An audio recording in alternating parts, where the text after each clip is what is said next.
আইন কানুনের তোয়াক্কা না করে মেট্রো স্টেশনের নিচে দোকান, যাত্রীদের ভোগান্তি। ঢাকা মাওয়া এক্সপ্রেসওয়ের শ্রীনগর এলাকায় 4টি পরিবহনের সংঘর্ষ, আহত 15 জন। ইউক্রেন রাশিয়া ইস্যুতে পাল্টাপাল্টি অবস্থানে আমেরিকা, ইউরোপ জরুরি সম্মেলন ডাকলেন ম্যাক্রো।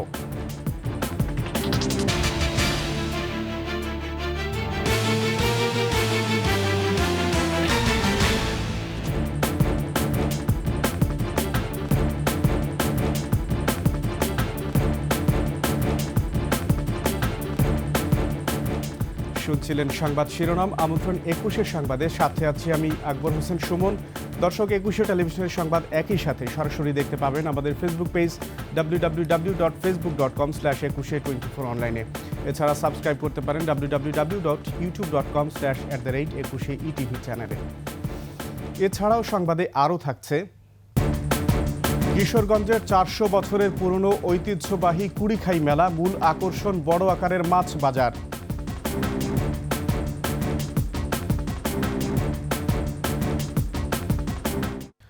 মেট্রো স্টেশনের নিচে ফুটপাতে দোকান দেয়া নিষেধ থাকলেও যেসব আইন কানুনের তোয়াক্কা করছেন না দোকানিরা। মিরপুর 10-এ মেট্রো স্টেশনের নিচের পুরো ফুটপাতে চলছে দখলদারিত্ব। দোকানের লাইটিংয়ের জন্য অবৈধভাবে যে বিদ্যুতের তার ব্যবহার করা হচ্ছে সেগুলো খুবই ঝুঁকিপূর্ণ।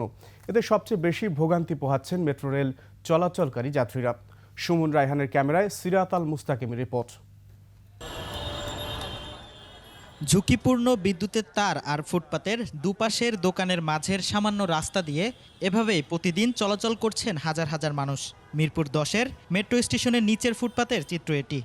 মেট্রো স্টেশনের নিচে ফুটপাত বা কোনো ধরনের ভ্রাম্যমাণ দোকান বসানো সম্পূর্ণ নিষেধ, কিন্তু আমার দুই পাশের অবস্থা দেখে মোটেও বোঝার উপায় নেই এটি মিরপুর 10-এর মেট্রো রেলের নিচের অবস্থা। দুই পাশে ফুটপাতের দোকানের কারণে সবথেকে বেশি ভোগান্তি পোহাচ্ছেন মেট্রো রেলে যাতায়াতকারী সাধারণ যাত্রীরা। ঢুকতে এবং বের হতে চরম বেগ পেতে হচ্ছে তাদের। স্টেশনের নিচের পুরো ফুটপাত এখন ভ্রাম্যমাণ দোকানের দখলে। স্টেশনে ঢুকতে এবং বের হতে সমস্যায় পড়ছেন যাত্রীরা। নষ্ট হচ্ছে স্টেশনের সৌন্দর্য তো নিশ্চিত নষ্ট হচ্ছে। ফুটপাত মুক্ত হতো তাহলে মেট্রো রেল আরো ভালো হতো। দুই পাশ দিয়ে দোকান, এখন অসুবিধাই হয় আমাদের হাঁটাচলা করা। বিশেষ করে সবচেয়ে বেশি সমস্যায় পড়েন নারী যাত্রীরা। ফুটপাতের ভিড়ের কারণে শিকার হন ব্যাড টাচেরও। ধাক্কাধাক্কির কারণে ভিড়ের মধ্যে চুরি বা অনেক কিছু প্রবলেম হয়, প্লাস ব্যাড টাচ তো আছেই। একজন মানুষ আরেকজন মানুষের মধ্যে গায়ের মধ্যে ঢুকে যায়, আর মেয়ে মানুষদের তো হাঁটার জন্য আরো কষ্টের ব্যাপার এটা। এদিকে দোকানের লাইটিং করার জন্য যে বিদ্যুতের লাইন নেওয়া হয়েছে সেগুলো খুবই ঝুঁকিপূর্ণ। মেট্রো স্টেশনের লোহার পিলারের সাথে বাঁধা হয়েছে এসব তার। এখান থেকে যে কোনো সময় ঘটতে পারে বড় ধরনের দুর্ঘটনা। দোকানিরা বলছেন তাদের জন্য অন্য জায়গা ব্যবস্থা করে দিলে তারা এই জায়গা ছেড়ে দেবেন। আমাকে যদি অন্য জায়গায় ভালো একটা পজিশন দেখে আমাকে ব্যবসা করার সুযোগ দেয়, তাহলে আমরা এই জায়গায় করবো। আমি তো এখানে দোকান মাঝে মাঝে বসে, মাঝে মাঝে বাইরে ওই কোনাতে নিয়ে যাই। সাধারণ পথচারীদের দাবি দ্রুতই হকার মুক্ত করা হোক ফুটপাত, যাতে স্বস্তিতে চলাচল করতে পারেন সবাই। আমরা যারা নাগরিক আছি তারা আমরা ফুটপাত মুক্ত রাজধানী চাই। সিরাত আল মুস্তাকিম, 21 টেলিভিশন, ঢাকা। পৃথক সড়ক দুর্ঘটনায় ঢাকা মাওয়া এক্সপ্রেসওয়ের শ্রীনগরে ও ফরিদপুরে 23 জন আহত এবং ট্রেনে কাটা পড়ে 1 জন নিহত হয়েছে। ঢাকা মাওয়া এক্সপ্রেসওয়ের শ্রীনগরে কামারখোলায় 4টি যানবাহনের সংঘর্ষে 15 জন আহত হয়েছে। পুলিশ জানায় সকালে কুয়াশার কারণে নিয়ন্ত্রণ হারিয়ে ঢাকামুখী পিকআপ ভ্যানের পেছনে ধাক্কা দেয় কভার্ড ভ্যান। পরে পিকআপ ভ্যানটি অপর একটি বাসকে ধাক্কা দেয়। এ সময় আহত হয় 15 জন। এদিকে ঢাকা বরিশাল মহাসড়কের ফরিদপুরের ভাঙ্গায় বাস কাভার্ড ভ্যানের সংঘর্ষে 8 জন আহত হয়েছে। এ সময় মহাসড়কের দুপাশে অনেক যানবাহন আটকা পড়ে। আহতদের ভাঙ্গা উপজেলা স্বাস্থ্য কমপ্লেক্সে চিকিৎসা দেওয়া হচ্ছে। এদিকে ফরিদপুর সদরের বাইতুল আমান পাটাদার ডাঙ্কির মোড়ে ট্রেন দুর্ঘটনায় 1 জন নিহত হয়েছে। দুর্ঘটনা দেখতে গিয়ে আহত হয়েছেন আরেক যাত্রী।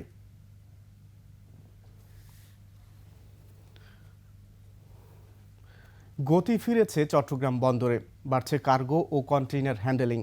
2023 সালের তুলনায় চট্টগ্রাম বন্দরে কন্টেইনার হ্যান্ডলিং বেড়েছে প্রায় 2,25,000 TEU। এ সময় কার্গো হ্যান্ডলিং বেড়েছে 29,18,290 মেট্রিক টন।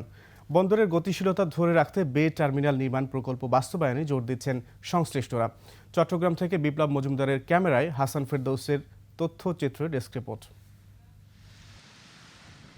দেশের আমদানি রপ্তানি বাণিজ্যের প্রায় ৮০% হয় চট্টগ্রাম বন্দর দিয়ে। বন্দর কর্তৃপক্ষ বলছে ২০২৪ সালে আমদানি রপ্তানি মিলিয়ে কন্টেইনার হ্যান্ডেলিং হয়েছে ৩২,৭৫,৬২৭ TEU, অর্থাৎ যা ২০২৩ সালের চেয়ে প্রায় ২,২৫,০০০ TEU বেশি। অপরদিকে ২০২৪ সালে চট্টগ্রাম বন্দরে কার্গো অর্থাৎ খোলা পণ্য হ্যান্ডেলিং হয়েছে ১২,৩১,৪৮,৫৮৩ টন। ২০২৩ সালে হ্যান্ডেলিং হয়েছিল ১২,৩৯,৮৩,০১৪ টন। আমরা সার্বক্ষণিকভাবে নিরাপত্তা দিয়ে থাকি। আমাদের সার্বক্ষণিক সিসিটিভি মনিটরিং হয়, সার্বক্ষণিক আমাদের বিটিএমআইএস মনিটরিং চলছে। এদিকে কন্টেইনার ও কার্গো হ্যান্ডেলিং বাড়লেও চট্টগ্রাম বন্দরে ২০২৩ সালের তুলনায় ২০২৪ সালে জাহাজ আসার সংখ্যা কমেছে। ২০২৪ সালে চট্টগ্রাম সমুদ্র বন্দরে জাহাজ আসে ৩,৮৬৭টি, আর ২০২৩ সালে এসেছিল ৪,১০৩টি। জাহাজ অনেক সময় ছোট বড় সাইজের হতে পারে। ইদানিং বড় জাহাজ আসার কারণে অনেক সময় বেশি কার্গো নিয়ে আসে, সেই হিসাবে জাহাজের সংখ্যার উপর এটা ফুললি ডিপেন্ড করে না।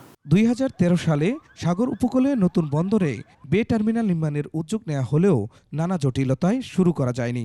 বন্দরের সক্ষমতা বাড়াতে বে টার্মিনাল নির্মাণ প্রকল্প বাস্তবায়নের কথা বলছেন সংশ্লিষ্টরা। বে টার্মিনালের যে রিকোয়ারমেন্ট, এটা অত্যন্ত জরুরি এবং আমরা অলরেডি পিছিয়ে গেছি। আমদানি রপ্তানি কার্যক্রম বৃদ্ধি পাওয়ায় চট্টগ্রাম বন্দরে রাজস্ব আয় বেড়েছে আগের বছরের চেয়ে ২১.৩৯% বেশি। ২০২৪ সালে আয় বেড়েছে ৫,০৫৫ কোটি টাকা।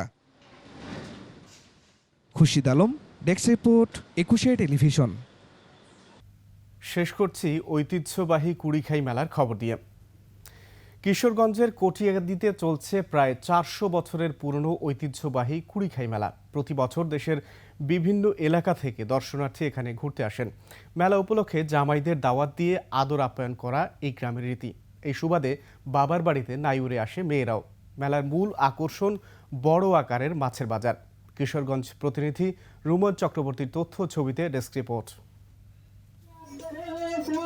প্রায় ৪০০ বছর আগে কিশোরগঞ্জের কটিয়াদীর কুড়িখাই এলাকায় আস্তানা গাড়েন ১২ আউলিয়ার অন্যতম শাহ শামসুদ্দিন আউলিয়া বোখারি রাদিয়াল্লাহু। এ সাধকের মৃত্যুর পর বাৎসরিক ওরস ঘিরে শুরু হয় আয়োজন। পরে তা গ্রামীণ মেলা রূপে হয়ে যায় সার্বজনীন উৎসব। এ মেলা ঘিরে আশপাশের প্রায় ৪০ গ্রামের মানুষের মধ্যে উৎসব বিরাজ করে। বরাবরের মতো এবারও আয়োজন করা হয় সপ্তাহব্যাপী মেলা। ভিড় জমাচ্ছেন নানা বয়সী দর্শনার্থী। মেলায় রয়েছে চিরচেনা নাগরদোলা, পুতুল নাচ, সার্কাস সহ নানা আয়োজন। মেলাতে ঘুরতেছি, অনেক মজা লাগতেছে। এটা আমাদের ঐতিহ্যবাহী একটা মেলা। বাচ্চার জন্য খেলনা কেনার জন্য প্রায় ১.৫ কিলোমিটার এলাকা জুড়ে মেলার মূল আকর্ষণ বড় আকারের মাছের বাজার। কুড়িখাই গ্রামের দাওয়াতি জামাইরা এসব মাছের মূল ক্রেতা। মেলা থেকে মাছ কিনে শ্বশুরবাড়িতে বেড়াতে যাওয়া এখানকার পুরনো রীতি। শ্বশুরবাড়ি থেকে আসলে মাছ নিয়ে যেতে হবে বাধ্যতামূলক। নতুন শ্বশুরবাড়ি বড় ধরনের একটা মাছ নেওয়ার জন্য জামাইরা মাছ টাছ নিয়ে আমি বড় বল বেচছি। আমি প্রায় ৩০ বছর যাবত এই মেলাতে ব্যবসা করছি।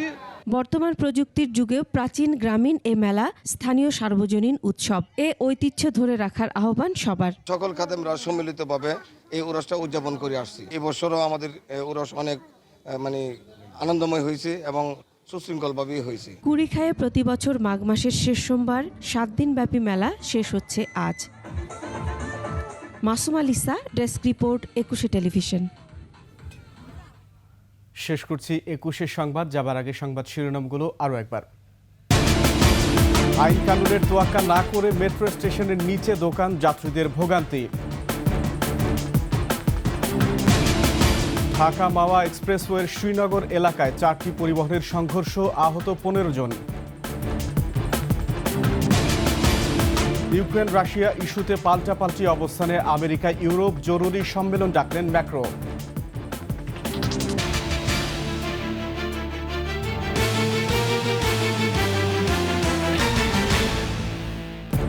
সর্বশেষ সংবাদ জানতে ডায়াল করুন 202 নম্বরে আর ভিজিট করুন 21-tv.com এই ওয়েবসাইটে। ফেসবুকে ভিজিট করতে পারেন www.facebook.com/2124 অনলাইনে। এছাড়া সাবস্ক্রাইব করতে পারেন www.youtube.com/@21etv চ্যানেলে। এতক্ষণ সঙ্গে থাকার জন্য ধন্যবাদ। পরবর্তী সংবাদ দুপুর 2টায় দেখার আমন্ত্রণ। 21-এর সাথেই থাকুন।